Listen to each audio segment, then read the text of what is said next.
here we go. I'm going to go ahead and, because this is like the best part of the Go Show. All right, this is it, and we read it like 3 weeks ago in reality, as far as the Go Show itself is concerned. So I'm going to go, it starts, if you guys are reading it in your language, is where he talks about the great teacher Chentai's great concentration and insight. Can you find that spot in the Go Show? It's the very end of the Go Show. It's page 501 and 502 if you look at WND 1 or WND 2. At any rate, I'm going to start reading. You can catch up. All right. So this is all the last part of the Go Show, letter to the brothers. All right. And this is really his summation and where he really gets into some good stuff. All right. So, okay, here we go. Page 95 from volume 1 of Teachings for Victory, second Go Show, letter to the brothers. Passage for study in this lecture. The great teacher Chentai's great concentration and insight is the essence of his lifetime teachings and the heart of the whole spectrum of the Buddhist sacred teachings. Now, why does he say that? What is it about Chentai's interpretation that creates that validation, that truth? Because everything is predicated on that. Do you know why? Because Chentai actually delineated all of the differentiations. He's the one that qualified what the perfect teaching was, okay? And he went through the whole process of discerning, not just discernment and then professing it. He went through a process of evaluation and qualification, okay? And he won the day in that his interpretation and understanding continues on to this day. And so the Daishonin is giving him his due, saying, the last work that Chang'an put into writing, okay, was great concentration and insight. And he's saying great concentration and insight is where the essence of all of Chentai's discernment of Shakyamuni's teachings, the essence of it is located. All right, do you understand? Okay, because he's the Buddha of the middle day of the law. All right, according to the Daishonin. All right, so he says specifically, what does the Makashikan have in it? That's great concentration and insight. What's significant about it? That's where he says we all have a Buddha nature.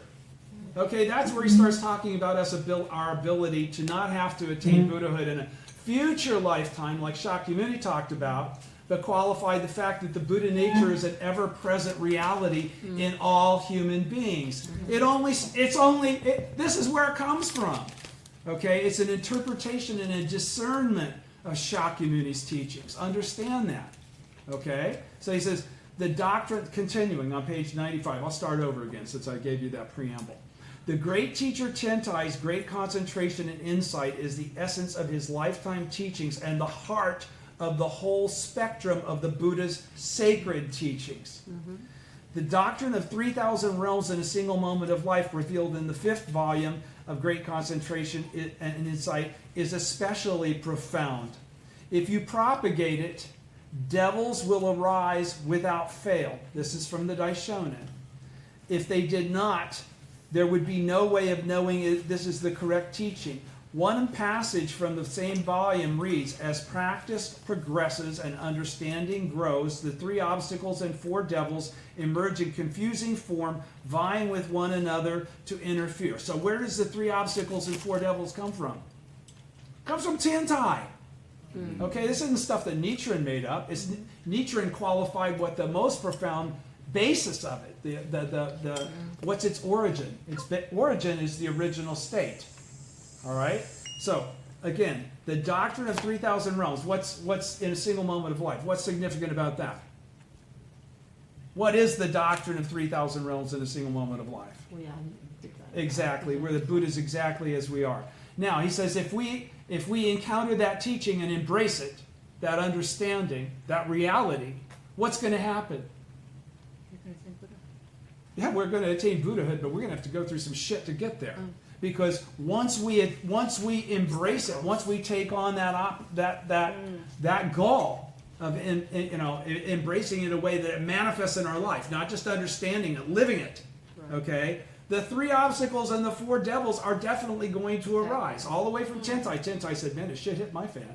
You know Myolo knew that. You know Dingyo knew that. Okay, the Daishonin definitely knew that.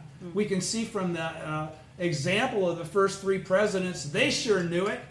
This is a fundamental tenet of Nichiren Buddhism, and especially of the Buddhism of the Sun. Okay, as practice progresses and understanding grows. So does this happen to the novice the minute you pick up this inclination and desire to achieve Buddhahood? Does this just slam you from the very get-go? No, you got to actually be progressing before this really comes out. So this doesn't hit people that are not capable of dealing with it. It only hits people that should be capable of dealing with it. Do you understand? Mm-hmm. Okay, because they have all the tools. They've already progressed enough that they're ready for this next step. Not benefits, but actually becoming the Buddha in their present form. You have to get through this gauntlet, and it never goes away. It never goes away. President Kate is going to talk about that. Right? So, again, as practice progresses and understanding grows, the 3 obstacles and 4 devils emerge in confusing form. So it's going to screw with you. Things should be good. They should be great. I mean, I'm really, really trying. I'm doing everything I can. Yet I still have problems. I still have weird shit that pops up. That's what that's talking about. Okay? Vying with each other, competing with each other to interfere. One should be neither influenced nor frightened by them. Why? Because I've already told you up front that this is going to come. So when it comes, don't be flipped out about it coming. It's actually the validation that you're doing the right thing. Because it doesn't happen unless you're progressing. It doesn't happen unless you're on the path to Buddhahood. This is your own fundamental darkness manifesting for the sake of trying to stop that from occurring. All right? One should be neither influenced nor frightened by them. If one falls under their influence, one will be led into the paths of evil. You'll get sidetracked. You won't go forward. You won't achieve Buddhahood in this lifetime. If one is frightened by them, one will be prevented from practicing the correct teaching. This statement not only applies to me, Nichiren says, because he was quoting from the Makashikan just then. Okay, now he says, this statement not only applies to me, as you look at the shit I'm going through, this is why I'm going through that shit. That's what he's actually qualifying to the brothers in this letter. He says, this statement not only applies to me, but also is a guide for my followers. Are you followers? Then it applies to you too. If you actually are at a point in faith where you're doing what the preamble says. You're actually progressing and your understanding is growing. You can chant without that happening. Okay? And you can chant without attaining Buddhahood while you have a chance to actually enjoy it as the Buddha in this 9-world life you have. He says, this statement not only applies to me, but also is a guide for my followers. Reverently make this teaching your own.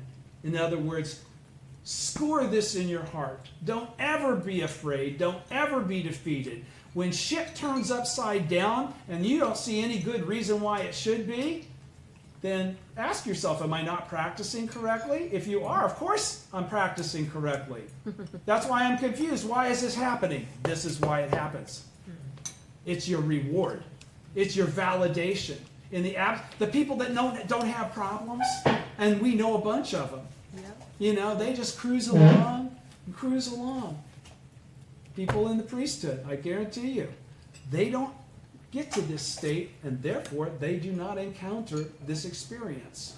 This is the difference between Soka, okay, and the teachings from the other 5 schools. This statement not only applies to me, but also is a guide for my followers. Reverently make this teaching. Reverently. He's saying, consider this as the source of understanding what I'm saying, and transmit it as an axiom of faith for future generations. So what's our job? To perceive them, kick their ass, show others how to do it, and then profess to them, you can too. If I could do it, you could do it. I'm the living example. You don't have to look back at Nichiren Daishonin. I do it. Okay? That's what Daisaku Ikeda constantly says to us as well. Okay? The 3 obstacles in this passage are the obstacles of earthly desires, the obstacle of karma, and the obstacles of retribution. The obstacle of earthly desires is the impediments to one's practice that arise from greed, anger, foolishness. I've had a good dose of that in my life, and the like. The obstacle of karma is hindrances presented by one's wife or children, because they can divert your attention, your focus, and your vow, okay? Not meaning to. Again, these are karmic impediments. You have them because of your karma, okay? They're there for you to not have those things happen. You have to win in order to win. Everybody's understanding what I'm saying? This is serious as hell shit. That's why I'm like getting right into it here, all right? And the obstacles of the obstacle of karma is the hindrance by one's wife or children, and the obstacle of retribution is the hindrances caused by one's sovereigns or parents. Of the four devils, the workings of the devil king of the sixth heaven are of this last kind. In Japan today, many people claim that they have mastered the practice of concentration and insight, because you've got all these guru kind of Zen-ish people and all that kind of stuff that are at peace, peace. Okay. According to this, that isn't really the goal. Peace. The goal is to be at the real Buddha, not a fake Buddha, not a theoretical Buddha. Okay? In Japan today, there are many people that claim they have mastered the practice of concentration and insight. But is there anyone who has actually encountered the three obstacles and the four devils? So what does he say by asking that question?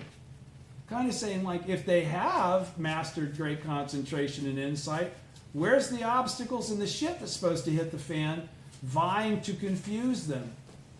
Okay? If they're easy flowing, if they're ryokan, and they've got a big temple and all they're making is coin, do you understand what he's saying? Because in the absence of that, he's saying they really aren't on that path or at that stage, no matter what they profess or what they think in their own mind. This is called delusion. All right? He says the statement, if one fails under their influence, one will be led into the evil paths, indicates not only that the three devils, the three evil paths, but also the worlds of human and heavenly beings, and in general, all the 9 worlds. Because why does he suddenly now say, in general, all the 9 worlds? Because once you're this close to Buddhahood, to have anything create a process of regression is an evil path. Do you understand his? Okay. All right. So, therefore, with the exception of the Lotus Sutra, all of the sutras, those of the flower garland, agama, correct and equal and wisdom periods, and the nirvana, even includes the nirvana, and the Mahavajrana sutras will lead people toward the paths of evil. It'll take them away from the actual path to Buddhahood. Also, with the exception of the Tendai school, the adherents of the 7 other schools are in reality wardens of hell who drive others toward the evil paths. Why? Because they don't embrace the Lotus Sutra. And then he goes on to say, because we know what happened with Jikaku and Shisho, they turned it into a true word type of a deal. They changed what Dengyo had said. He said, even in the Tendai school are found those who profess faith in the Lotus Sutra, yet actually lead others toward pre-Lotus Sutra teachings, the Mahavajrana Sutra. All right, that's what he's talking about. They too are wardens of hell who cause people to fall into the evil paths. So don't dilute this with other teachings. All right? Now you 2 brothers are like the hermit and the man of integrity. If either of you gives up halfway, you will both fail to achieve Buddhahood. You 2 wives should have no regrets, even if your husbands do harm because of your faith in this teaching. Now that sounds like a cold thing, but what's he saying? He's saying no matter what kind of shit hits the fan, because of your faith, you should not have a regret. Okay? If this is part of the process that led you to the correct teaching and the correct teacher, embrace it for what it is, your karma, okay? And take the responsibility. Don't blame your husbands. Don't blame your wives. Don't blame your children. Don't blame the evil priests. Don't blame anybody but you. You're the one that didn't suck it up when he told you exactly what the deal is. Do you understand? All right, so he says, if both of you unite in encouraging your husband's faith, You will follow the path of the Dragon King's daughter and become a model for women attaining Buddhahood in the evil latter age. Now don't forget, women attaining Buddhahood? How is that even possible? Until Nichiren Daishonin came along, it was not. It wasn't even considered. Yeah. Okay. Insofar as you can act this way, no matter what may happen, Nichiren will tell the 2 sages, the 2 heavenly kings, the 10 demon daughters, Shakyamuni, and many treasures, to make you Buddhas in every future existence, because you'll attain Buddhahood in your present form, so I really don't have to tell anybody you're going to anyhow. But he needs to encourage them that this payoff will be there if they will suffer what there is to suffer so they can enjoy what there is to enjoy. A passage in the 6th Paramita Sutra says, to become the master of your mind rather than to let your mind master you. And the whole process that I just discussed is nothing more than that. The correct teaching's already there. Embrace it, never abandon it. Utilize it. Be it. Do it. Whatever trouble occurs, regard it as no more than a dream and think only of the Lotus Sutra. Nichiren's teaching was especially difficult to believe at first, but now that my prophecies have been fulfilled, those who slandered without reason have come to repent. Even if in the future other men and women become my believers, they will not replace you in my heart. This letter was written particularly for Hyo no Seiken, which was Muenaga. It should be read to his wife and also to Muenakas. Okay? I'll continue on page 98. You're going to see a lot of stars here. This is so beautifully written, all I'm going to have to do is read it almost. Lecture. Founding Soka Gakkai President Tanesaburo Makaguchi once said, pardon me, do we make our lives dwellings of the Buddha, which lead us to happiness, or do we instead make them abodes of devilish functions, which lead us to unhappiness? We have to choose either one or the other, because the choice will be a choice that you have to make. If you're going to have it be leading you to happiness, you're going to have to be prepared for the difficulties that have already been spelled out that are on that path. All right? We have to choose either one or the other, because it's a choice you make. Actively driving devilish functions out and defeating them will lead to happiness in Kosen Rufu. So how does he say how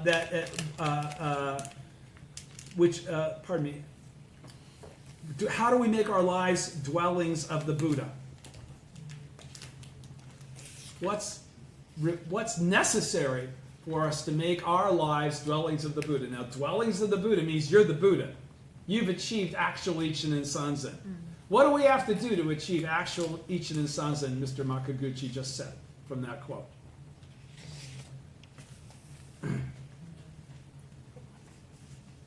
Actively driving devilish functions out, which means we don't procrastinate and wait and let them accumulate or just suffer through them and accept them. Actively driving them out means we kick devil ass. Straight up. And defeating them will lead to happiness and Kosen Rufu. Okay? If you want to mark it, you need something to mark it, it's here. That's what I'm giving it to you for. Thank you.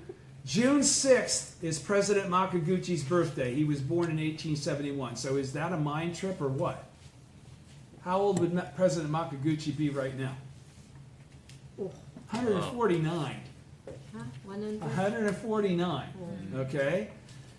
Through his dauntless efforts to uphold Nichiren Buddhism, he taught us that the path of faith for attaining Buddhahood in this lifetime and realizing the goal of Kosen Rufu entails an unceasing struggle against devilish functions. What did that just say?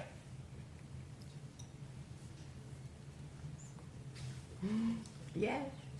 Yes. Activity, driving. Huh? It said unceasingly. Yeah. It means it's not going to stop. Yeah. You're not going to get to a point where you're on cruise control. No. And there's nothing more. You can just be the Buddha like the guy in the ashram.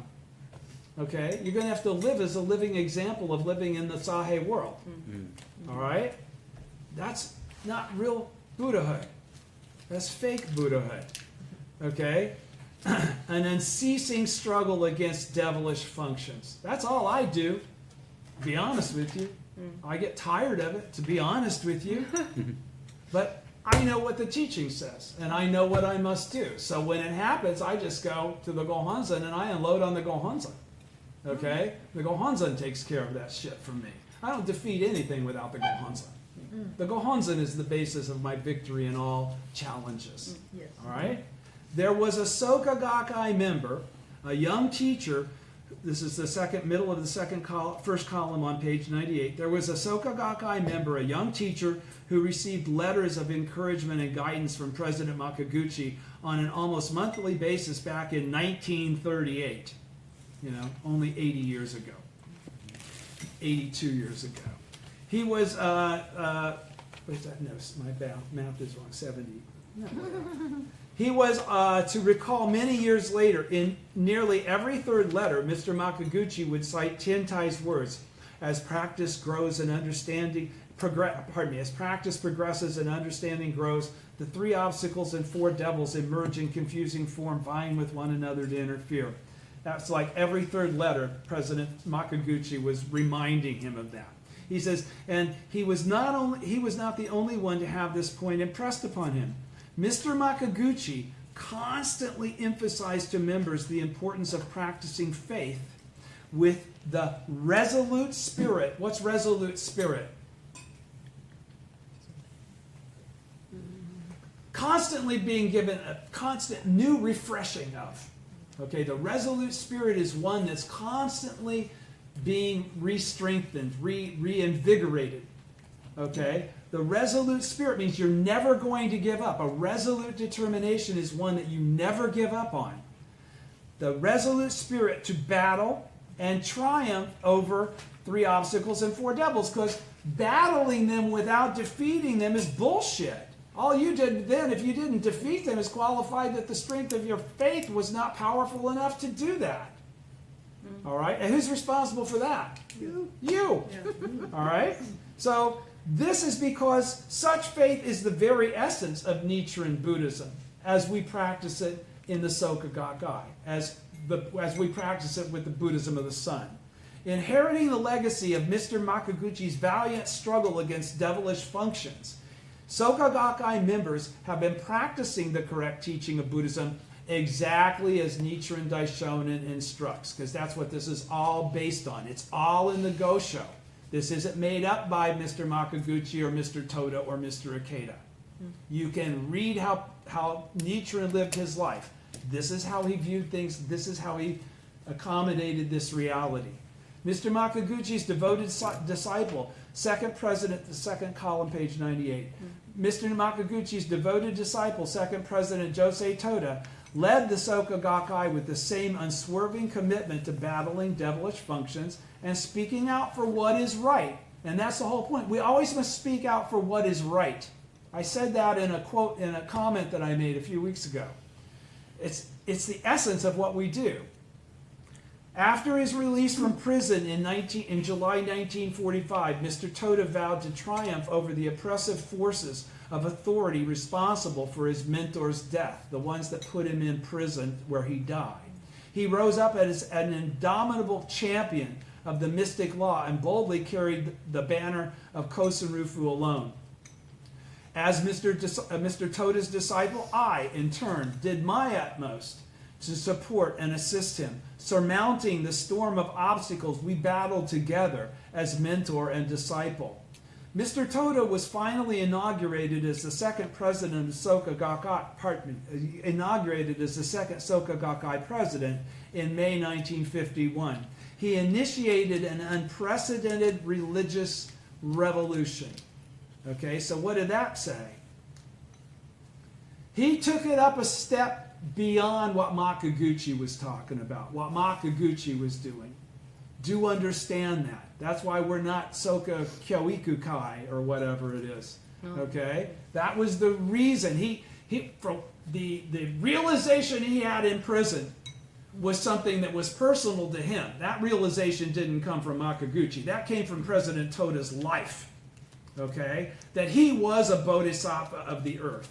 And as such, he had a mission to accomplish widespread propagation, as we all do, because are you a bodhisattva of the earth? Okay. So, he says he initiated an unprecedented religious revolution, something that had never existed before, a struggle to rid the world of misery and misfortune by dispelling the fundamental darkness, by teaching people how to get rid of this thing that holds them back, no matter who they are, no matter what color they are, no matter where they live. And he talked about it in regard to the whole world, not just Japan. That's a big shift. Give him credit. Understand that's where all this comes from. That's where the motivation for President Ikeda to go do what he did came from. He's not like trying to be bodacious and like, hey, I'm going to go make it a worldwide thing because I'm cool. No, he was carrying out the dream and the determination of his mentor. That's what we're supposed to do. Okay? That's what we're all being taught and encouraged and honed like the sword with the pounding and the pounding. That's what this is all for. Those devilish functions are our friends. We only attain Buddhahood because of them. It's only by defeating them that we attain Buddhahood. In their absence, we just have happy talk. It's just happy talk. It's not the real deal. Okay? He initiated an unprecedented religious revolution, a struggle to rid the world of misery and misfortune by dispelling the fundamental darkness, the ultimate cause of all evil in people's lives, and thereby freeing them from the sufferings arising from poverty, because you can chant and change that hatred, you can chant and change that violence, you can chant and change that, and other negative circumstances. There's not anything left in the world for anybody in any circumstance that they can no longer change. They're no longer victims. When they awaken to their original state, they are no longer victims. They become very profound teachers. He built a bastion committed to realizing Nichiren's principle of establishing the correct teaching for the peace of the land, the Rishoran Kokuran, the whole teaching of that, which is what? Widespread propagation. A third of the population of the entire earth is embracing the correct teaching. A third will oppose it, and a third won't give a shit. He says, he built a bastion committed to realizing Nichiren's principle of establishing the correct teaching for the peace of the land. This was achieved by calling forth, a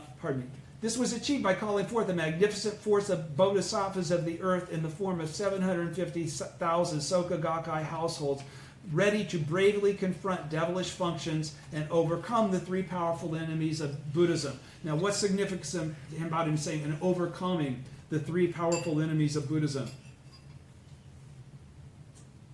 They were all on the path. They were all awakened to be able to attain Buddhahood in their present form. And that 750,000 person base is what allowed Daisaku Ikeda to get on airplanes and go all over the world and start to establish this teaching elsewhere, where there were other Japanese members that had moved, and they were immediately able to collectively create little organizations. This was the beginning.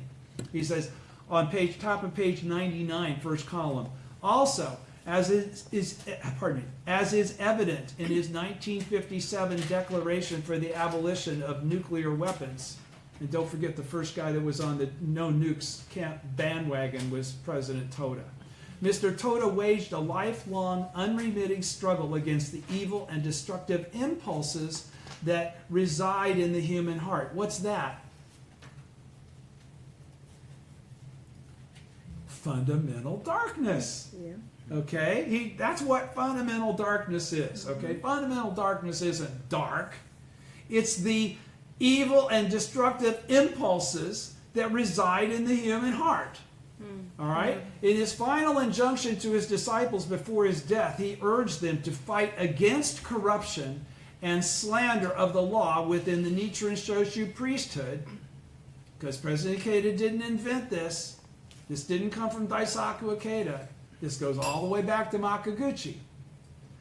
He urged them to fight these 750,000 disciples, his teaching to all of them, to fight against corruption and slander of the law within the Nichiren Shoshu priesthood, and to never let up in the struggle against any devilish function that seeks to destroy the inner realm of the human spirit, the grand equality of all things. okay? Which is, it's just not a hierarchical priesthood thing, and we're all below that. Okay? Battling devilish functions, middle of first column, page 99, is the core guidance given by the first 3 Soka Gakkai presidents throughout their struggles for Kosen Rufu. What did that just say? I'm sorry I have to keep going into this. What did that just say? Because if not, I'm going to read this, and you're going to listen to it, and you're going to read it, and you're not going to hit the depth of what's being expressed here. This is deep shit. Okay? And that's why I'm again, I don't know how much longer I can do this. So please take this to heart. Let me read that paragraph again. Battling devilish functions is the core. The core. So what's that mean? It's the essence. It's the essential nature. It's the essential reality of guidance given by the first 3 Soka Gakkai presidents throughout their struggles for Kosen Rufu. This is in exact accord with Nichiren's teachings, which it is.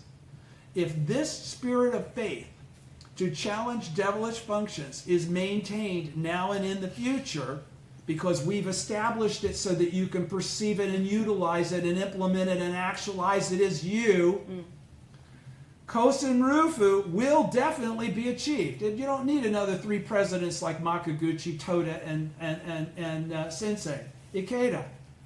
We can do it ourselves. We become the Buddhas in our present form. Letter to the Brothers sets forth the formula for this. So listen to all this. This is the formula. In this installment, I will discuss the struggle against the 3 obstacles and 4 devils, the importance of unity of purpose, not necessarily organizational membership. Unity of purpose is we all function as bodhisattvas of the earth with the correct teachers, practicing the correct teaching. I will discuss the struggle against the 3 obstacles and 4 devils, the importance of unity of purpose and faith based on the oneness of mentor and disciple. You guys got to find yourselves a mentor. All right? Bottom of page 99, first column, the Going to the Go Show. A guide for my followers and an axiom of faith for future generations. This is a repeat. The great teacher Tentai's great concentration and insight is the essence of his lifetime teachings and the heart of the whole spectrum of the Buddha's sacred teachings. The doctrine of that's from page 500 of W&D 1. The doctrine of 3,000 realms in a single moment of life, revealed in the 5th volume of Great Concentration and Insight, is especially profound. If you propagate it, devils will arise without fail. If they did not, there would be no way of knowing that this is the correct teaching. One passage from the same volume reads, as practice progresses and understanding grows, the 3 obstacles and 4 devils emerge in confusing form, vying with one another to interfere. One should be neither influenced nor frightened by them. If one falls under their influence, one will be led to the paths of evil. If one is frightened by them, one will be prevented from practicing the correct teaching. This statement not only applies to me, but is also a guide for my followers. Reverently make this teaching your own and transmit it as an axiom of faith for future generations. In this concluding section, bottom of page 99, second column, in this concluding section of the Letter to the Brothers, Nichiren Daishonin cites a passage from Tentai's Great Concentration and Insight. Pardon me. Clarifying why the 3 obstacles and 4 devils appear. He uses this to drive home to the beleaguered Ikegami brothers, because trust me, they're definitely tired of taking their dad's shit. Okay, by now. This is getting old, and why is it not getting better? It's kind of, again, counterintuitive. I've been chanting, I've been doing your thing, master, but this stuff still happens. So that's why he's answering it this way. The reason this stuff's happening is you dudes are on your way to Buddhahood. All right? Why do you think it happens to me? The Daishonin says. Okay? So, again, in his concluding section of the Letter to the Brothers, Nichiren Daishonin cites a passage from Tentai's Great Concentration and Insight, clarifying why the 3 obstacles and 4 devils appear. He uses this to drive home to the beleaguered Ikegami brothers that they must on no account, be defeated by such negative functions. Absolutely do not. No matter what it is. That's why he's even telling the wives, even if your husbands abuse you, don't let that affect your faith in the Lotus Sutra. Okay? He has already, in the course of this letter, explained in detail from various perspectives why difficulties befall practitioners of the Lotus Sutra. We've already covered that in the last 2 weeks, right? And he now confirms that faith in the mystic law is ultimately, oh, you're going to love this sentence. Faith in the mystic law is ultimately an unending struggle against the 3 obstacles and 4 devils. Okay? So this shit won't get any, they won't stop, but your ability to blow them off will increase when your understanding grows and you manifest the Buddha nature. They're no longer a pain in the ass. They're just shit you got to take care of. Okay? Nichiren particularly turns, because there's not a single devilish function of the 3 obstacles and 4 devils that you can't defeat. Not one of them. They're there for you to learn what an ass kicker you are. Seriously. Okay? It's by defeating them that you reveal the truth that you're so powerful. Nietzsche particularly turns his attention to Volume 5 of Tentai's Great Concentration and Insight and indicates that its profound doctrine of 3,000 realms in a single moment of life reveals the heart of the Buddhist teachings. This doctrine expresses the essence of the Lotus Sutra teaching of universal enlightenment. Universal enlightenment means all people are equal. Everything is equal. It's all a manifestation of phenomena that are dependent upon one another to even exist. This doctrine expresses the essence of the Lotus Sutra's teaching of universal enlightenment as a guide for observing the mind. What is observing the mind?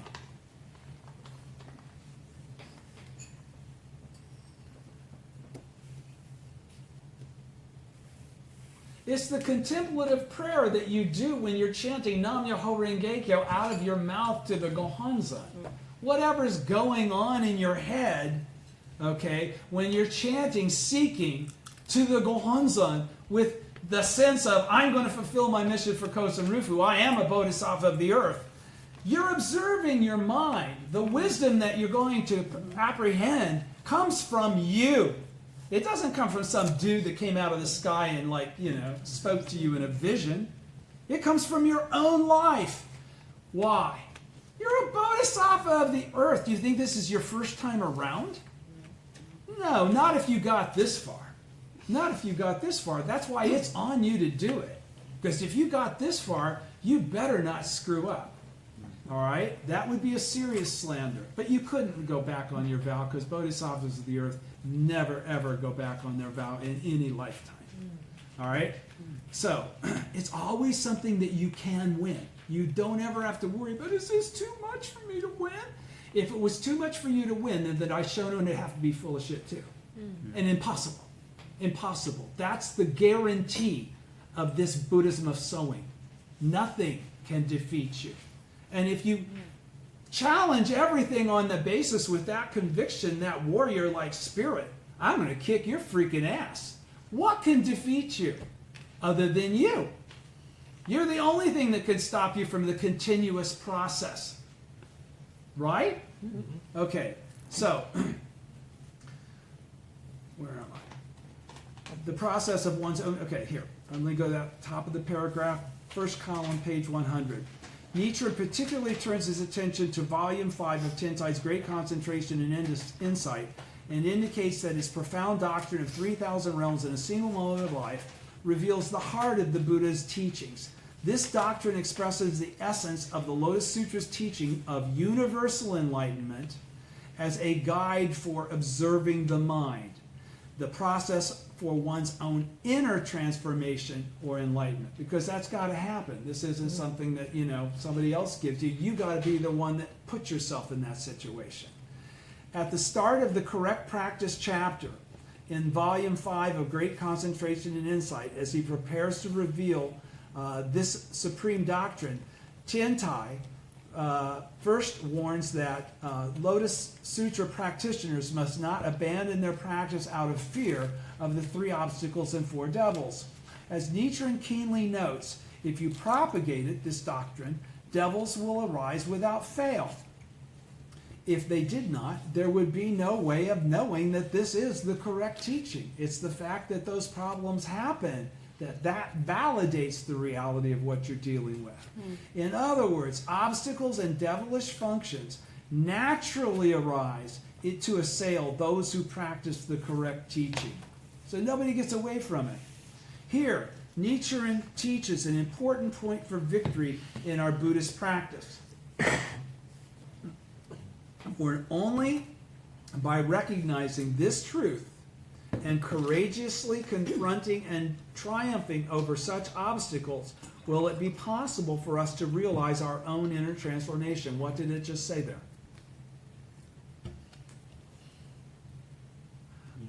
Only if you kick the shit's ass will the ass of the shit be kicked. This is win or lose. This is win or lose. If you don't do this, you will lose. If you do this, you absolutely are guaranteed to win. That's what that just said. Page 100, bottom of the first column. The passage that Nichiren cites from Great Concentration and Insight begins. As practice progresses and understanding grows, indicating a stage where practitioners have deepened their understanding of the Lotus Sutra and solidified their practice as a result. Pardon me again. I told you how I felt before I started reading. The 3 obstacles and 4 devils attack precisely because of the genuine efforts by practitioners to transform their lives at the fundamental level. So, what brings out the 3 obstacles and 4 devils? Because they're devils or they're obstacles? Or are they just like devils like from hell that just like screwing people over? No. What makes them manifest? You. By being close to achieving Buddhahood in your present form. Not theoretical Buddhahood, actual Buddhahood. Okay? That's the point. You're the creator of this. That's why they're always there. That's why he says they're the validator that you're almost there. If they didn't come out this way, it's all in your head. It's not actually in the universe. Okay? It says, in our own context today, it means such obstacles will appear, such obstacles as these that are created by the 3 obstacles and 4 devils, okay, will appear when we exert ourselves wholeheartedly. What's that mean? When you ask yourself to. No, when we're actually doing. It's not about what we ask ourselves to do, it's what we do. Okay? When we exert ourselves wholeheartedly, that means with everything we got, in the 2 ways of practice and study. All right? And move forward in our lives in our efforts for Kosen Rufu, not just for us. When we start to live as bodhisattvas of the earth, other than somebody told us that's what we are because we chant. When we actually start to live as, I'm going to attain Buddhahood in this lifetime. I'm a badass.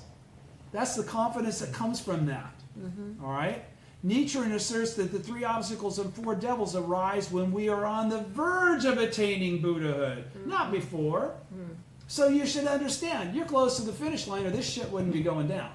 And the only thing that can stop you from getting across the finish line is you. They defeated you somehow. All right? If you know about it on the front end, then you shouldn't be surprised when it occurs. That's certainly the way it worked for me. All right? Next, the passage states the 3 obstacles and 4 devils emerge in confusing form, vying with one another to interfere. Middle of 2nd column, page 100. These, and that's from the Gosho again. These negative functions seek to catch Lotus Sutra practitioners off guard. Right? Because I'm getting benefits. This is all about benefits. Okay? It's all happy. There's no downside. I lived that way for a long time. Nothing but benefits. Every difficulty was just a way to get another benefit. But it wasn't really understanding, I'm going to attain Buddhahood in this lifetime. That's not happy talk. Okay? And that, as such, I have to fulfill my mission as a Buddha in this lifetime for that to occur. I'm the only one ripping myself off for lesser joy. Okay? And the struggle is not a sad thing. I mean, when you defeat the 3 obstacles and the 4 devils, you develop a sense of strength. Yes. Many people will misunderstand what it actually is, call it something else. But it's just the effect of all the causes you've made, okay? And the truth that actualized itself in your life, not from a frickin' book, okay? That's the difference. Next, he says, Nichiren asserts that the 3 obstacles and 4 devils arise when we are on the verge of attaining Buddhahood. Next, the passage states the 3 obstacles and 4 devils emerge in confusing form, vying with one another to interfere. These negative functions seek to catch Lotus Sutra practitioners off guard, and through various insidious means. What's insidious mean? You can't discern it. It's all mixed up into your environment, into the people that you know and interact with. Because everything is a reflection of you. You know that, right? Mm-hmm. Okay, so all the manner in which you receive everything, all of these people I'm touching, it's my sense of touch that I'm experiencing, not their sense of touch by me touching them. Mm-hmm. Everything is a reflection of me in my life. Everything is a reflection of you in your life. Even the environment. We all see green and purple and red and tree. None of us see anything the same. That's a scientific truth. Okay? It's a fact. Yeah. All right? So, he says, these negative functions seek to catch the Lotus Sutra practitioners off guard and through various insidious means to intimidate or tempt, discourage, or exhaust them. Does that sound familiar, any of that? Mm-hmm. Have any of you been intimidated or tempted or discouraged or exhausted or lulled into a sense of complacency? If you haven't, then you haven't been practicing. Okay? I have a lot. All of those things. All right? 10 times. Because, complacent. That's right. That's called the 9 worlds, baby. Okay? So Tentai outlines 10Tai outlines 2 ingredients of the kind of faith needed to battle the 3 obstacles and 4 devils head on. Okay? So this is again from the Makashikan. 1 is to not be influenced by them, and 2 is to not be frightened by them. I guess that means to be a bodhisattva of the earth, to be a badass even though you're a common mortal. Okay? Those who let themselves be influenced by devilish functions will be drawn toward the evil paths of existence, while those who are intimidated by them will be prevented from practicing the correct teaching, because when difficulties come up, they'll go, why? Okay? They won't challenge themselves. They'll complain. They'll think, oh, it wasn't supposed to be like this. Yes, it is. That's why we're reading this. In short, wisdom and courage are the foundation for victory in this struggle. The wisdom to see devilish functions for what they are and not be swayed by them, and the courage to stand up to them without fear. That only happens from Daimoku in front of the Gohonzon. That is not a cerebral process. You will not get that from how much you think or how much you read. You will only get that from activating your Buddha nature and becoming one with Nichiren's mind. All right? In short, wisdom and courage are the foundation for victory in this struggle. The wisdom to see devilish functions for what they are and not be swayed by them. And then the courage to stand up and not be fearful. Okay? Chanting Nam-myoho Renge-kyo is the source of the wisdom and courage needed to defeat such negative forces. The power of Nam-myoho Renge-kyo, the mystic law, can instantly transform innate fundamental darkness or ignorance, which is fundamental darkness, into the true nature of enlightenment, enabling us to attain a state in which we can regard difficulties along the path of faith as peace and comfort. And that's really the emergence of your Buddha nature. Okay? And when does that Buddha nature occur? In a single moment of life. Whenever it is along that 6th stage, you get to that and you hit it. A single moment, it says, can instantly. That's what the instantly is. The power of Nam-myoho Renge-kyo, the mystic law, can instantly, because in a single moment of life, we go from being wannabes to being the real thing. And all of us have a different single moment of life that achieves that. None of us are the same.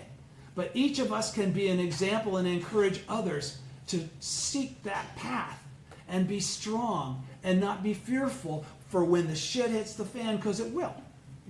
All right? And again, then you look at yourself as the Buddha, and then all this shit becomes peace and comfort, because that's what Buddhas do. All right? In another writing, Nietzsche incites the same passage from Great Concentration and Insight about the appearance of the 3 obstacles and 4 devils, but he includes the additional passage, it will only be like a boar rubbing against the golden mountain, like the various rivers flowing into the sea, like logs making a fire burn more briskly, or like the wind swelling the body of Calicula, the Calicula insect, from the actions of the devotee Lotus Sutra. What was that? What was he really qualifying there? He's talking about the peace and comfort from the last sentence of the previous paragraph. He's saying we will continue to encounter difficulties, but they will no longer be a big deal. There'll be things, okay, I got to kick this ass, I got to kick this ass. There won't be a wonderment. There won't be this, I'm helpless, help me. You'll become fearless. This is just like a golden mountain shining more brightly, like the ocean becoming fuller, like a fire blazing higher, and like the Calicula growing larger. Such faith in the Lotus Sutra can bring forth the wondrous benefit of the mystic law of changing poison into medicine, thereby transforming misfortune into fortune, or also by transforming a common mortal into a Buddha. Do you understand? All right. Elsewhere, bottom of page 101, first column, last paragraph. Elsewhere he says, the votary of the Lotus Sutra is like the fire and the Calicula, while his persecutions are the logs and the wind. And that's from the difficulty of sustaining faith. The greater the hardships befalling him, the votary of the Lotus Sutra, the greater the delight he feels because of his strong faith. That's from a ship crossing the Sea of Suffering. So the President Kate has given you several goshos that are actually saying those same kinds of things. He says, momentum, top of second column, page 101. Momentous obstacles strengthen the lives of genuine Lotus Sutra practitioners. By courageously confronting such challenges, they bring their Buddhahood to shine forth all the brighter. Someday I'll tell you my real life story. You'll understand why I say this the way I say it. In Letter to the Brothers, we can see Nietzsche teaching the Ikegami brothers the principle that obstacles lead to enlightenment. Understand that's the truth. It's not something to bemoan.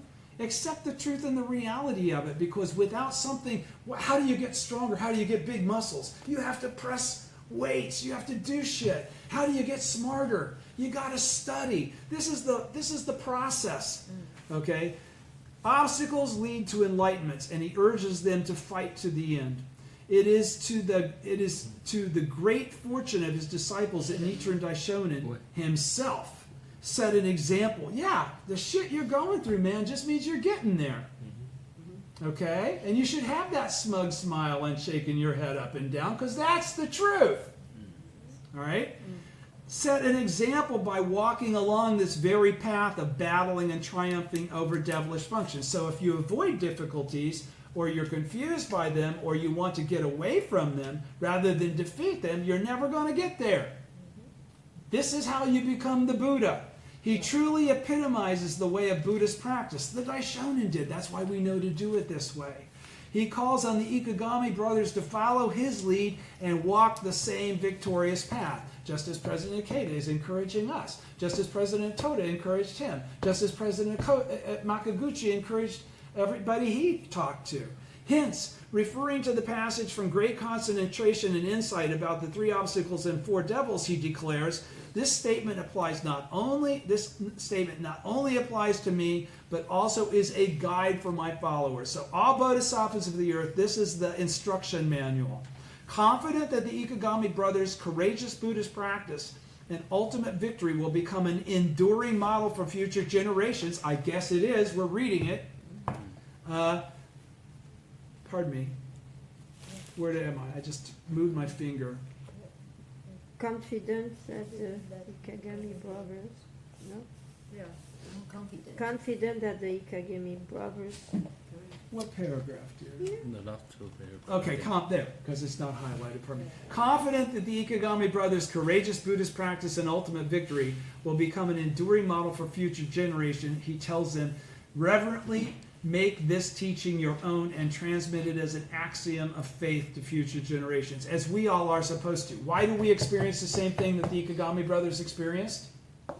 So no, we're not telling stories about the Ikegami brothers when we encourage people to do this. In reality, it's not a fairy tale. We're a living example. We can talk about our own experience. Talk about the Ikegami brothers, of course, but it's not basing it on something from 13th century Japan. That's the important thing. This is a living process that never stops. It's flowing water. It never ends. And it constantly transforms to be in keeping with the time.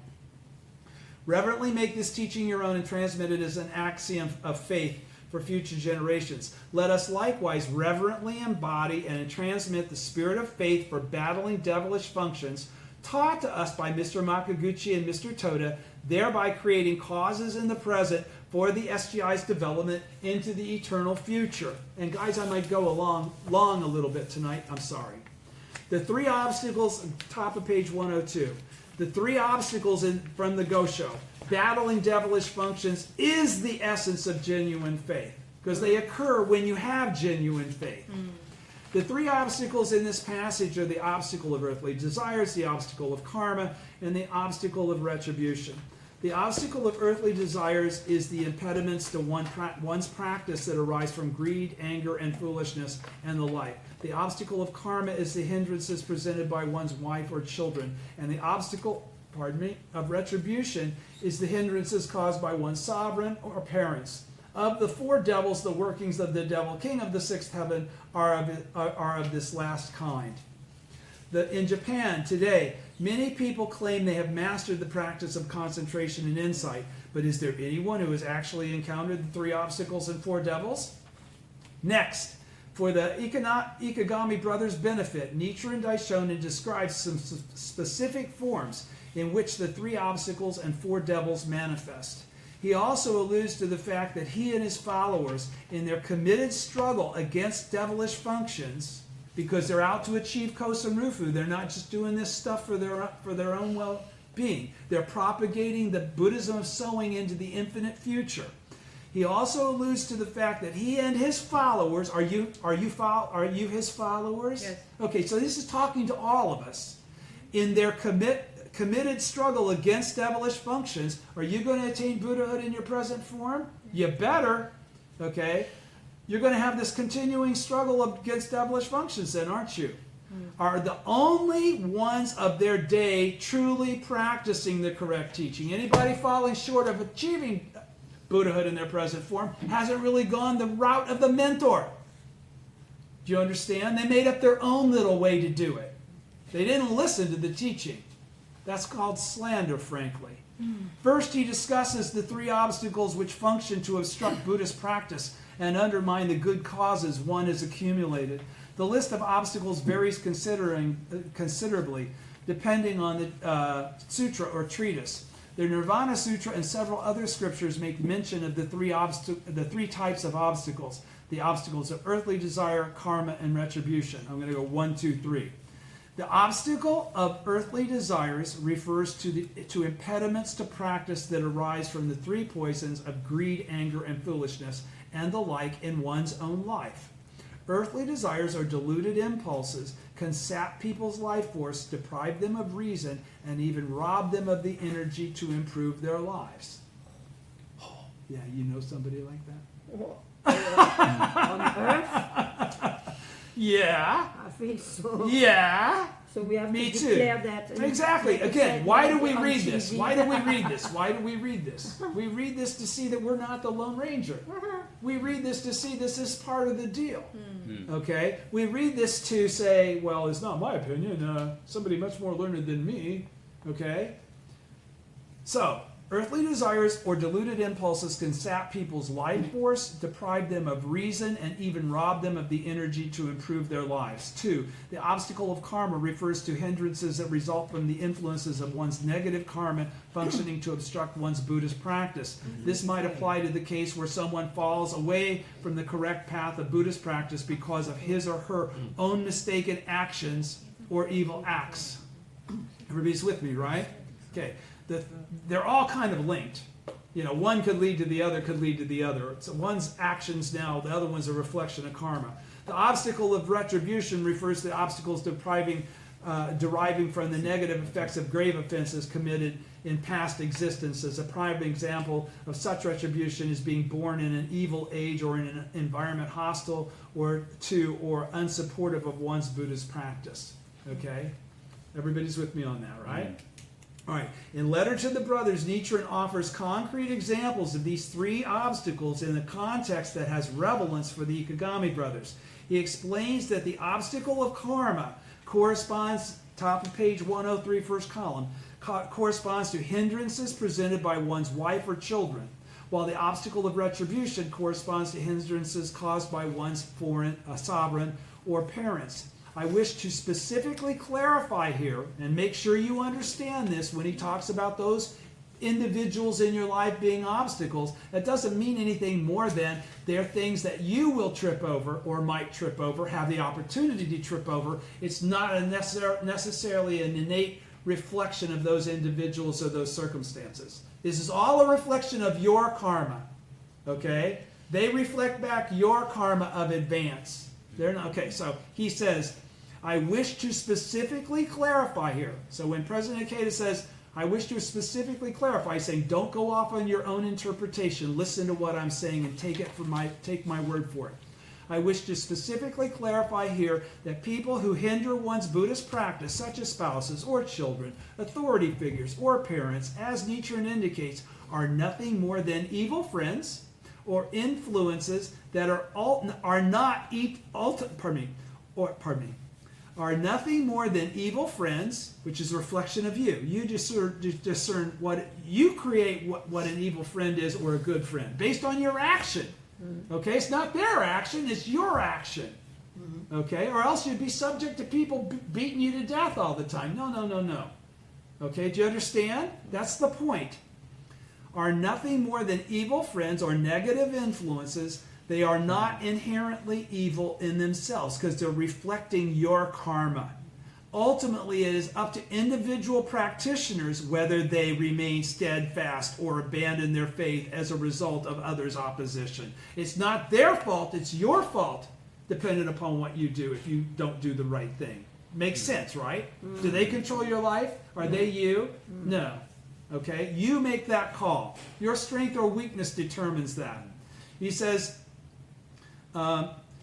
when we win over our own selves, which is what he's talking about, we can see everyone as a good friend or a positive influence for our lives. Because I can give you a million examples of people that totally screwed with me, and because of that being screwed with, that was the catalyst for me to get in front of the Gohonzon, chant Daimoku, and not only overcome that screw with, but like, wow, giant leaps.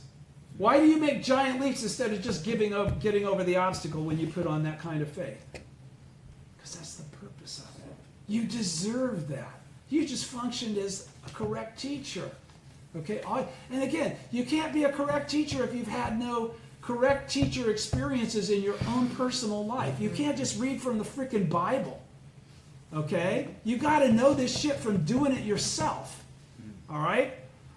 Ultimately, it's up to individual practitioners whether they remain steadfast or abandon their faith as a result of others' opposition. When we win over our own selves, we can see everyone as a good friend or a positive influence for our lives. To put an even finer point on this, by bringing about a change in the depths of our own lives, which those difficulties create, we can also change or exert a positive influence on the lives of others because we become a living example of the truth of the teaching. It's not theoretical or something that happened in 12th century, 13th century Japan. Next, middle of first column 103. Nichiren discusses the four devils.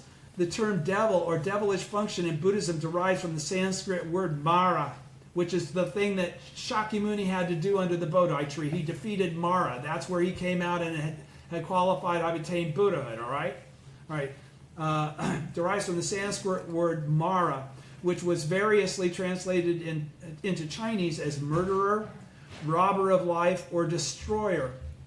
It refers to the negative workings within people's hearts that seek to destroy their spirit and even deprive them of life itself. Okay? Kind of abstract, but a reality if you think about it. As in the case of the case of obstacles, there are also various kinds of devils described in different sutras and treatises. The description of the four devils as the hindrances of earthly desires, the five components, death, and the devil king is contained in such works as Nagarjuna's treatise on the great concentration of wisdom. And now he's going to delineate the four devils since it's not specifically delineated in the Gosho. Second column, page 103. The hindrance of the five components, which includes a hindrance of illness, refers to imbalances of the five components. Okay, what's the five components? You. All right, so imbalances of the five components would be one's mind or body. This is shit that happens to you physically or mentally. All right, producing suffering and anguish that ultimately lead to destroying a person's faith. Okay, it's still your karma, right? You have any difficulty that you experience yourself is all about you. You created it. That's why you can defeat it. 2, the hindrance of earthly desires refers to deluded impulses causing people to suffer spiritual torment and confusion and robbing them of wisdom. That's not being able to stop yourself from doing stupid shit. Yeah, you know what I'm talking about. I know what I'm talking about. I don't know if you guys catch the drift or not. The hindrance of death, you got to be a bad person. Okay, the hindrance of death means a practitioner being deprived of life. That is dying. And the person's death subsequently causing the practitioners to harbor doubts about faith. So if I die tomorrow, don't let that discourage you. Okay? No, I'm serious. That's why I'm ready for it. It could happen anytime. That's why I'm saying what I'm saying the way I'm saying it. I'm fully grasping that reality. 4, not to scare my wife, but we talk about it. The hindrance of the devil king means the faith of practitioners being destroyed by the workings of the devil king, also known as the heavenly devil freely enjoying things conjured by others. Because all that sucker does is suck it out of you. You already made the cause and you gave it back.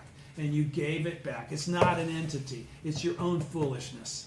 Okay? It's the fundamental. This last one, the hindrance of the devil king, that is fundamental darkness. Okay? That's you doing to you what you did to you. It's all up to you. You either defeated it or you succumbed to it. Period. This is the last hurdle to Buddhahood. Here, bottom of page 103.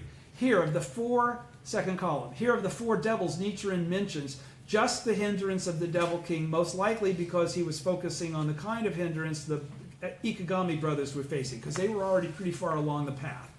So far in this letter, Nichiren is given guidance in various places concerning the need for resolute faith to confront the insidious workings of the devil king.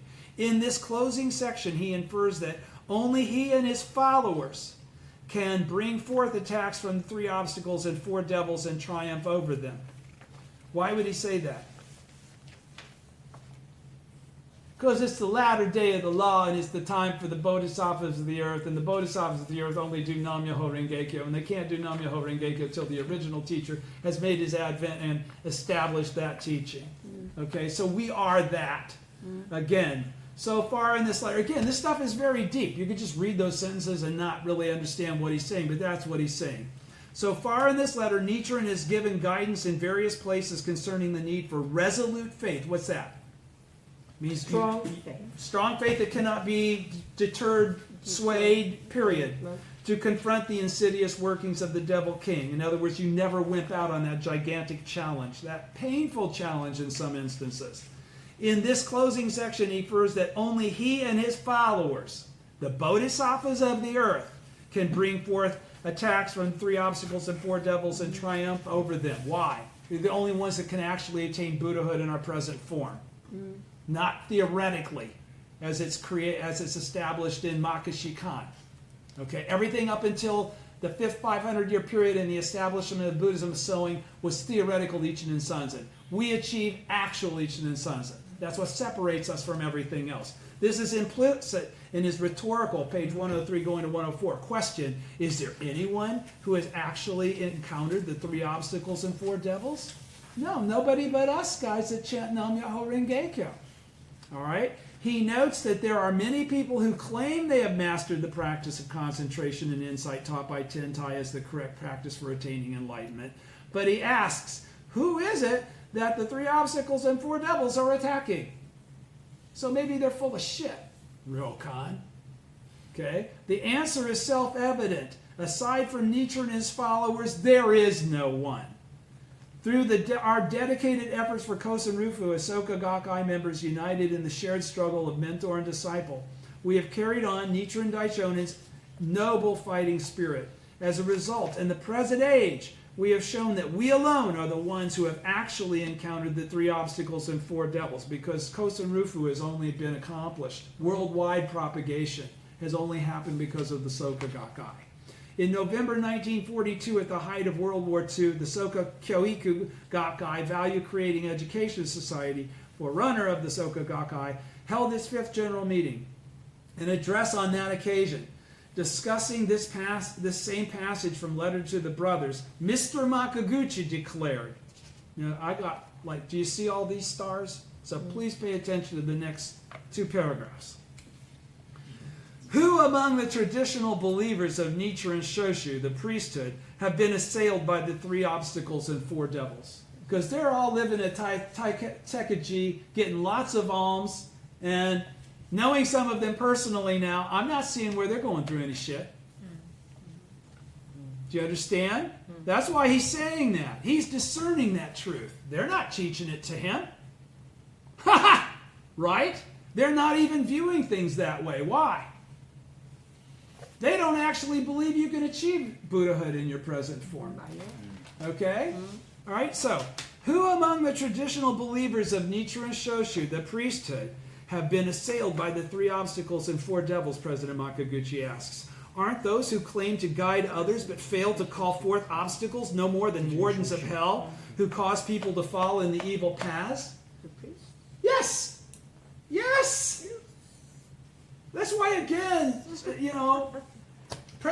why does he put it in this writing? Why does he quote something from 1942?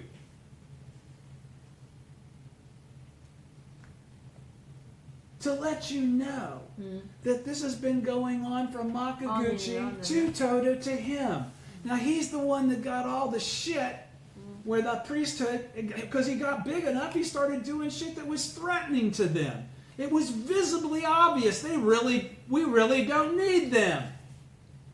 Other than to have objects of devotion created through a special mystic ceremony. Mine certainly works, and it wasn't created through any special mystic ceremony. It was inscribed by Nichikan Shonin back in the 1600s or whatever that was. Okay, but that's the point. Why is President Ikeda putting that in a modern writing now? These are to create the qualifications that could never be made before the modern era. Okay, because the time had not come yet. The reality hadn't actually manifest yet. We're now in the manifest reality of being Buddhas in our present form. Okay? We have living examples. We emulate them. We do it. It's accomplished. Who among the traditional believers of Nichiren Shoshu, the priest, and that's not to say there have never been any good priests. That's not what I'm saying. I'm saying that hierarchical structure of separation. Like I told you, they have tassels instead of balls on their beads because their mentality is their benefit is what it flows through them to us. It all comes from the high priest, okay, who is actually a remanifestation of the essence of Nichiren Daishonin. Bunch of spooky, weird shit that has no place in my life and certainly has had no impact, or disbelief in it has had no impact on my progress. Okay, so I should be a Class A top-of-the-line slanderer, really, really having a hard time of it, frankly. And I do not. I do not. I get more benefit than anybody I know. All right? So that's just a fact. That's why he can say that. Why can Daisaku Ikeda draw this conclusion? It's the proof of actual fact. It's the proof of actual fact. You ever see the local Nichiren Shoshu place here in Taipei? Bet you haven't. It's like nothing that you'd find from Soka Gakkai. Okay? Again, it's go Google what their current membership is now. See how much they've shrunk. Okay? It's a reality. Let me say it again. I emphasize it because it's important for this not to be a confusing point. And you won't find too many people that are as outspoken about it as me. And I'm only outspoken about it because I know. Because I've experienced it myself. All right? Who among the traditional believers of, and I'm not slandering the priesthood, this is an admonition to believers of the correct teaching. Do understand that. I'm not going out of my way to badmouth priests. I'm going out of my way for you to have a correct understanding as I was taught by my mentors and as I've seen actualized in my almost 50 years of practice. Who among the traditional believers of Nichiren Shoshu, the priesthood, they even make sure you understand what he's talking about, have been assailed by the 3 obstacles and 4 devils? Aren't those who claim to guide others but fail to call forth obstacles no more than wardens of hell who cause people to fall into the evil paths, as Nichiren already qualified that earlier in this letter? Experiencing attacks by devilish functions is what distinguishes practitioners from believers. And that was Makaguchi's whole deal. We are not believers. We are practitioners. Okay? We're equal to the original teacher. We are original teachers. We are bodhisattvas of the earth, not theoretically, actually. And how is that actualization validated? We have the same life experiences in practicing to the last moment of our life that Nichiren did. Who had diarrhea for the last 2 years of his existence. Okay? So it's a shitty job, but somebody's got to do it. All right? That's compassion. Yeah. Showing people how to supersede being trapped in the 9 worlds of, help me, to being completely self-sufficient from the power of our own life. That is a badass.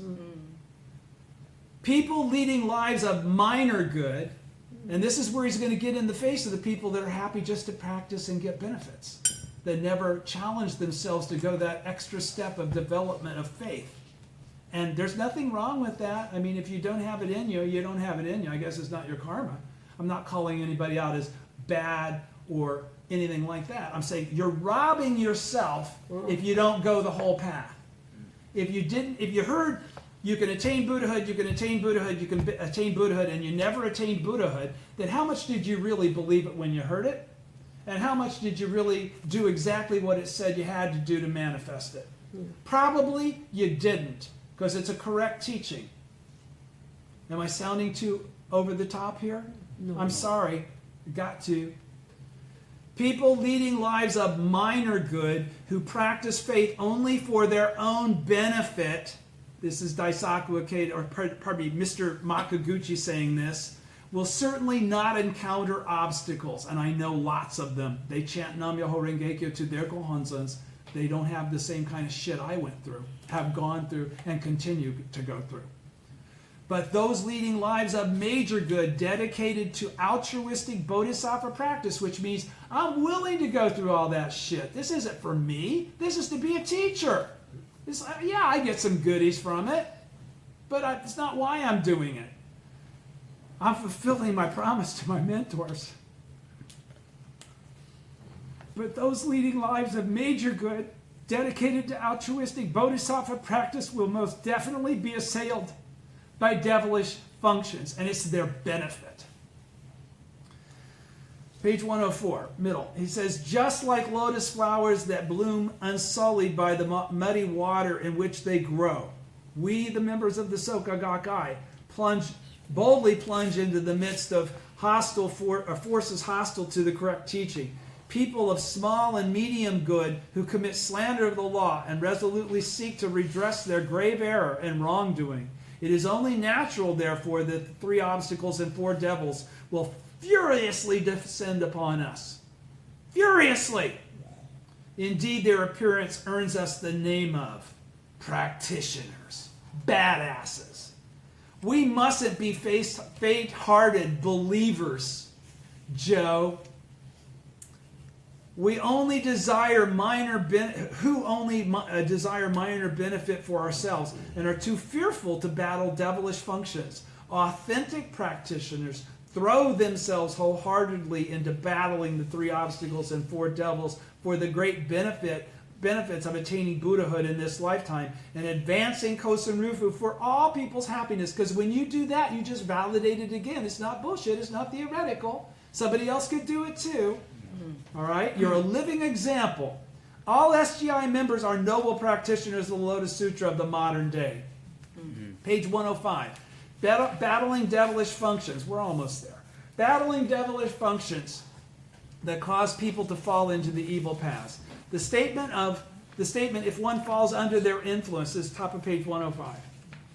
If one falls under their influence, one will be led into the paths of evil. Indicates not only the 3 evil paths, but also the worlds of human and heavenly beings, and in general, all of the 9 worlds.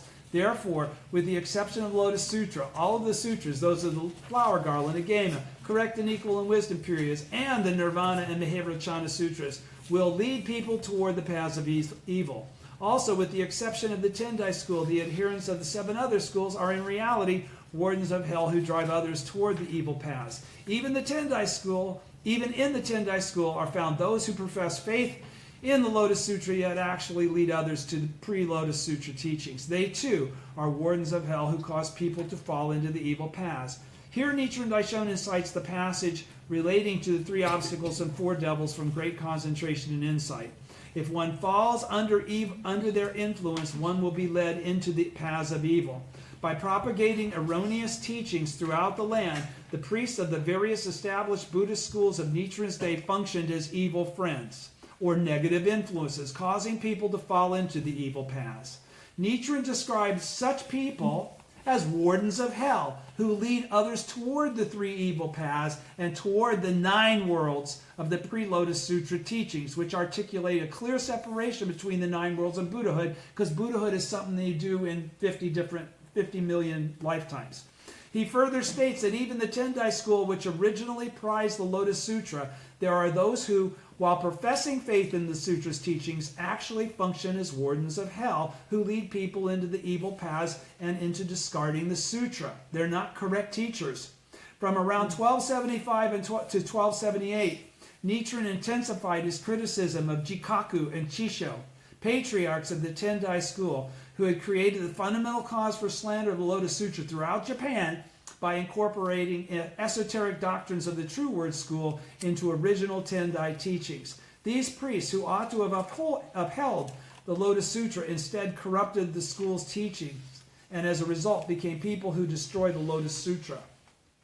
In a time when people were profoundly influenced by these erroneous teachings and slander of the law pervaded the land, Nichiren directly confronted the priests whom people looked up to as bastions of wisdom, denouncing them as the very source of this fundamental evil of slander. Since he is exerting himself in this struggle no less fiercely than the Buddha and the Devil King did in their battle, it is inevitable that the 3 obstacles and 4 devils will descend upon him with a vengeance. The Ikegami brothers were among the loyal disciples. There were some, by the way, the Ikegami brothers were like some of the very first people that started chanting Nam-myoho Renge-kyo, along with Shijo Kingo and a few others. The Ikegami brothers were among the loyal disciples who stood by Nichiren and shared the brunt of the attack by these hostile forces. In this letter, Nichiren strongly urges them again to continue fighting alongside him to spread the correct teaching. And that's what this whole point is he's encouraging us to do the same thing. Unity is the key to victory. Now you 2 brothers, going back to the Gosho, are like the hermit and the man of integrity. If either of you gives up halfway, you will both fail to achieve Buddhahood. And continuing, You two wives should have no regrets even if your husbands do you harm because of your faith in this teaching.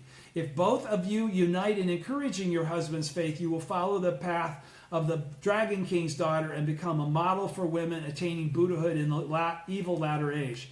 Insofar as you can act this way, no matter what may happen, Nichiren will tell the two sages, the two heavenly kings, the 10 demon daughters, Shakyamuni and many treasures, to make you Buddhas in every future existence. The secret to faith for battling devilish functions is sharing the mentor's commitment and solidly uniting in purpose with fellow practitioners to achieve Kosen Rufu. Nichiren Daishonin emphasizes these key points in the closing passages of Letter to the Brothers. First, he underscores the need for unity. The most important thing for the Ikegami brothers was that they remain united. Devilish functions seek to create schisms. Had their father disowned both of them over religious differences, then it would simply have been a matter of them working together to clarify any misunderstandings with him. But in disowning only the elder, their father hoped to tempt the younger with the prospect of gaining the right of succession. It was clearly a scheme to drive a wedge between the two brothers, and as such, a manifestation of the workings of the Devil King of the sixth heaven. Only a positive, united force could defeat these devilish functions. Hence, Nichiren tells the brothers, if either of you gives up halfway, you will both fail to achieve Buddhahood.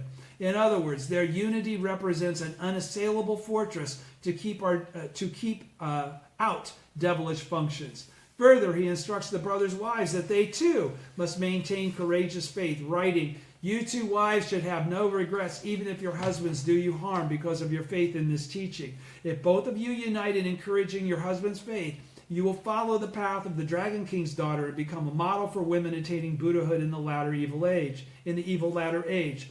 Women's faith often proves decisive at a crucial moment. God, the history of the Soka Gakkai has shown us that. As for striving in faith for a happy and harmonious family, there is no need to be impatient with family members who do not practice Nichiren Buddhism. One person upholding faith in the mystic law, and that means being a bodhisattva of the earth, is like a shining sun, because that's the only time they become a shining sun, and one person's good for all. That illuminates all family members and loved ones, the benefit of their Buddhist practice extending to everyone. Okay, so that's not just casual practice, that's I'm going for Kosen Rufu, I'm going for Buddhahood person. The most important thing is to pray and have absolute confidence that your efforts and faith will lead to their happiness. In this letter, Nichiren writes that women support others and they thereby cause others to support them. And he urges the Ikegami brothers' wives to unite in encouraging their husbands' faith. If they wisely maintain unwavering faith, they can definitely triumph over the onslaughts of devilish functions and achieve the boundless state of Buddhahood, which also encompasses their entire family. From his letters to the Ikegami brothers, because there's more than one, there's several, we can surmise that the wives' prudent support of their husbands in accord with Nichiren's guidance played a significant role in their father Ikegami Yasumitsu eventually taking faith in the correct teaching. A victorious life guided by the principle of the heart being most important. This is from page 502 of the Gosho. A passage in the Sixth Paramita Sutra says to become the master of your mind rather than let your mind master you. Key phrase. Whatever trouble occurs, regard it as no more than a dream and think only of the Lotus Sutra. Another key phrase from the teaching, from the old days when we didn't have Goshos to read.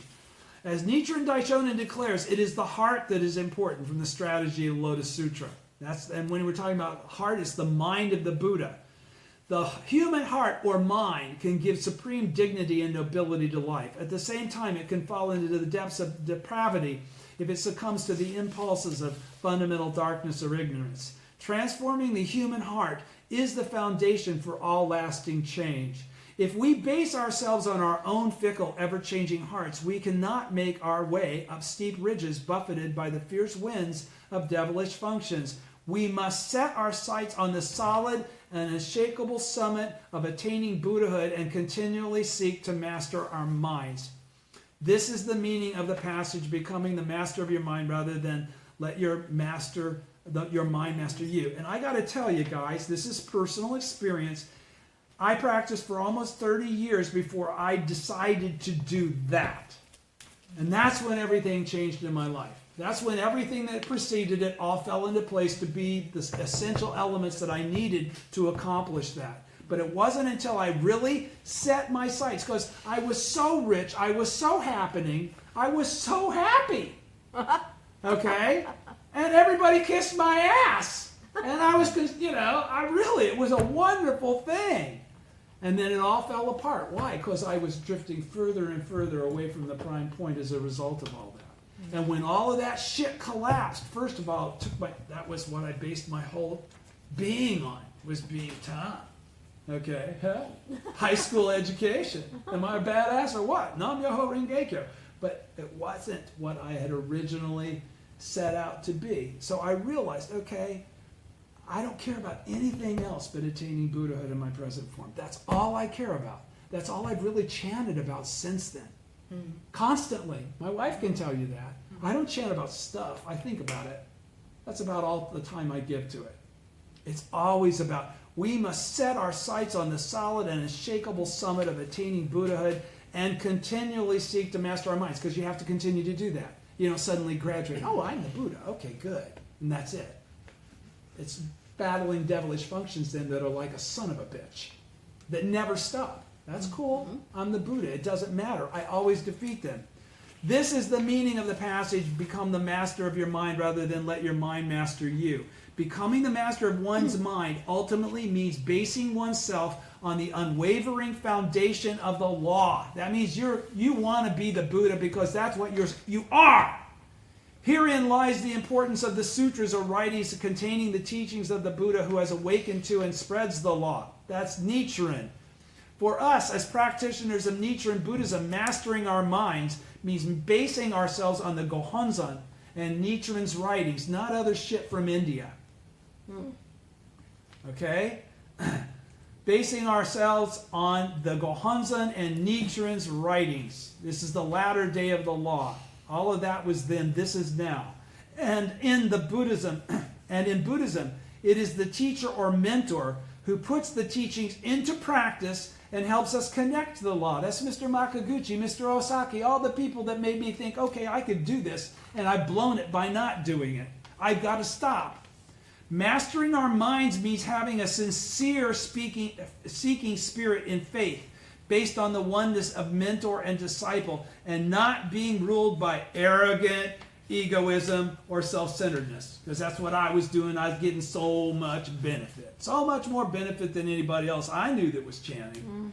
Nichiren highlights, but then where did it lead me? Misery. Then then all of a sudden my wife said, do you still want to marry me?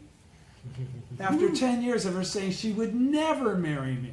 That phone call changed my life. Yes! Nichiren highlights the importance of living with inner mastery based on the law, in the following: whatever trouble occurs, regard it as no more than a dream and think only of the Lotus Sutra. When viewed in terms of the infinite scale of eternity, any event or phenomenon is as fleeting as a passing dream. The law, in contrast, is eternal. Allowing oneself to be defeated by devilish functions and straying from the law will be a cause for everlasting regret, because it was within your grasp and you just didn't get it, or you just didn't do it. In this passage, Nichiren urges his followers to think only of the Lotus Sutra, to focus only on Kosen Rufu, and to remain steadfast in their faith for the sake of eternal victory. Okay? Eternal victory is attaining Buddhahood in your present form. In the present age, we of the SGI have been dedicating ourselves to mastering our minds through single-minded commitment to the Lotus Sutra, Nam Myoho Renge-kyo. As a result, we are showing magnificent actual proof of victory. There are now countless heroic members, ordinary people exerting themselves valiantly in their Buddhist practice in Japan and around the world. They are truly treasures of Kosen Rufu and treasures of humanity. Much better than being cool. Yeah. Basing themselves on the law and embodying the spirit of the oneness of mentor and disciple, and he's talking about not only the teacher in your life, but the original teacher of Nichiren, they have transformed their karma and established a life state of unshakable happiness. At the same time, they work tirelessly to contribute to the prosperity of their societies. They don't go on vacation. They don't get summer homes and spend time at the beach. At the same time, they work tirelessly to, not Buddhists, because there's nothing at the beach or in the summer home that surpasses being the Buddha, man. I mean, seriously. You'll get a reward of some sort at the end of the end, but not while there's still people that you're supposed to teach. You're only going to hang for as long as that takes. That's why you made your Advent. This is all based on dependent origination, folks. We've all known each other before. We wouldn't all be sitting together having this kind of a conversation. And that even goes for you that are watching on the video. Trust that. It's the truth. At the same time, they work tirelessly to contribute to the prosperity of their societies and to world peace, leading lives of unsurpassed meaning dedicated to happiness for both themselves and others. We have entered an age when leading thinkers in Japan and around the globe are praising our noble members' efforts. Last thing here, page 108, and then we're done. Faith based on the oneness of mentor and disciple. And again, what does that mean? That means that they're inseparable. That means one is not greater than the other. That means there's no ego about, I'm the mentor, you're the disciple. That has no place in this. That's not what they're talking about. The oneness, this is the baton. This is all dependent origination. Your teachers are your teachers because of previous existences. These teachers and relationships were because of, it's all tied together. We're passing on a baton that must be passed on eternally. Okay? So all these Buddhas got to pop up in succession, one after another, forever. That's the deal. That's what's going on. Making distinctions based on the time, because the time will continue to be changing forever. It's very reasonable. Main faith based on the oneness of mentor and disciple, having the same mind as the original teacher. Nichiren's teaching was especially difficult to believe at first, but now that my prophecies have been fulfilled, those who slander without reason have come to repent. Even if in the future men and women become my believers, they will not replace you in my heart. This letter was written particularly for Hyo-e no Seiken Muenaga. It should also be read to his wife and to Muenakas, Tayu no Seiken's Muenaka's wife. At the end of this writing, Nichiren Daishonin reiterates the importance of his followers striving with the same spirit and commitment as he. Are you doing that? Okay, that's what it's all about. Okay, I don't think Manobu was a vacation. All right? The workings of the human heart are infinitely diverse. Infinitely diverse. That means we all are special, unique, and there's no two of us, any of us. The temporary gathering of the five components are all entities that are different, but the same. Some people, upon seeing his predictions come true, regretted and retracted their earlier criticism of Nichiren and his followers. There were also many who let fear of persecution cause them to abandon their faith in his teachings. Some of these individuals ended up being even more abusive and antagonistic than those who had been hostile from the beginning. Weakness, cowardice, treachery. The human heart can be truly frightening. No doubt this is what prompted Nichiren to write to the Ikegami brothers and their wives, who remain true to the path of mentor and disciple. Even if in the future other men and women become my believers, top of page 109, the last page, they will not replace you in my heart. These followers these followers who persevered on the great path of Kosen Rufu, undaunted by raging tempests and unfazed by those who abandon their faith, are true disciples, he says, in words of the highest praise. The mentor-disciple bond is one of life's supreme treasures, because it's not something that comes from this lifetime, it's something that relates to your previous existence. President Toda once said, to soar serenely in the skies of attaining Buddhahood in this lifetime, we must launch headlong into the fierce winds of adversity. Faith that remains undefeated by any hardship is what enables us to build a palace of eternal happiness in our lives. There is no obstacle that we cannot surmount with faith. Now, President Toda says that. That's good enough for me. There is no obstacle that we cannot surmount with faith. Do you really want to become the Buddha? Or is it happy talk? You are the one that decides whether that prayer to the Gohonzon is sincere and deep. Or it's happy talk. You can happy talk that to the Gohonzon. Your actions reflect whether that prayer is real. It's up to you. You can fail or you can succeed. It's up to you.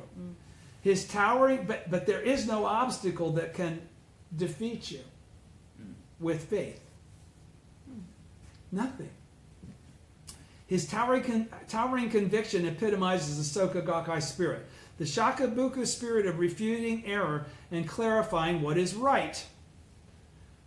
His towering conviction epitomizes the Soka Gakkai spirit, and he qualifies that now as the Shakabuku spirit of refuting error and clarifying what is right, and the spirit to battle devilish functions. What did that just say? What's the Shakabuku spirit of refuting error and clarifying what is right? It means studying the teaching to the point that you know what the correct teaching actually is, rather than when somebody told you what it is. Okay, and then being grounded in what could be total delusion because you didn't take the action or effort to master it yourself. All right? And the Shakabuku spirit is to get in people's face when they think something different than you, when you know that. Have them prove to you that you're wrong. Never let it go. That's Shakabuku. That's not Shoju. What did it? Okay. His towering conviction, President Toda. Now, again, President Toda is what President Ikeda is referring to in this last third paragraph from the end. His, President Toda's, towering conviction epitomizes the Soka Gakkai spirit, comma. The Shakabuku spirit, getting in their face, refuting error. Okay, the Shakabuku spirit of refuting error and clarifying what is right, and the spirit to battle devilish functions, which will assail you if you put yourself on the foundational platform to be able to do that. If you do the work, you're going to be attacked by devilish functions. But that's not your reward. Your reward is, oh shit, I get to be attacked by devilish functions after all that work? No. Your reward is Buddhahood. You're the ultimate badass. Faith is of the utmost importance. Andre Lieta de Silva, as I told you, faith. Faith is of utmost importance. In another letter, Nichiren tells the Ikegami brothers the 3 obstacles and 4 devils will invariably appear, and the wise will rejoice, while the foolish will retreat. Why does he say that? Why does he say that? Come on, guys. Because people are easy to forget this. Huh? Because people are easy to forget. Not really. Because it's what it is to become a Buddha. Exactly. When the 3 obstacles and 4 devils invariably appear, the wise rejoice because they understand the teaching is that they will appear if they're in the process of attaining Buddhahood. And the foolish will retreat because they don't understand that, and devilish functions scare the shit out of them. They don't want to have to go through what's really necessary to be the Buddha in your present form, not happy talk. You can do theoretical Ichinen Sanzen all day long. That's not actual Ichinen Sanzen. Yeah. What Daisaku Ikeda is talking here is how do you achieve actual Ichinen Sanzen, not theoretic, not as happy talk, as a reality in your life. And he's saying it ain't just me, it's many people have done this. And if I could do it, anybody can do it. Okay? So with our faith in that of the wise who rejoice, the fierce winds of the 3 obstacles and 4 devils will merely disperse. And that's the point. When you hit that, then they are no longer a problem. Because they run. You don't have to chant and chant and chant, help me. It's more like, boo! They're out of here. When our faith is that of the wise who rejoice, the fierce winds of the 3 obstacles and 4 devils will merely disperse the clouds of karma that hang over us. A rainbow of great joy will definitely appear in the blue skies of our hearts, confident that the sunlight of truth, happiness, and victory will then shine forth brilliantly. Let us boldly challenge all obstacles. Let's all get there, President Ikeda is saying. The disciples' victories are over the 3 obstacles and 4 devils are the greatest wish and joy of mentors in the realm of Buddhism. I'll say it again one last time before I say the end. The disciples' victories over the 3 obstacles and 4 devils are the greatest wish and joy of mentors in the realm of Buddhism. Why? That's the continuation. Right, because the reason that the mentors in the realm of Buddhism went through the shit that they did was so that they'd be able to teach people how to be victorious in the face of that difficulty, that reality. That means they did their job. That's why it's the greatest wish and joy. They're Buddhists, desiring everyone to become a Buddha. Their greatest desire is Kosarufu of earth, the universal happiness of all living beings. Understand? Thank you for putting up with me. Good night. Thank you. Thank you.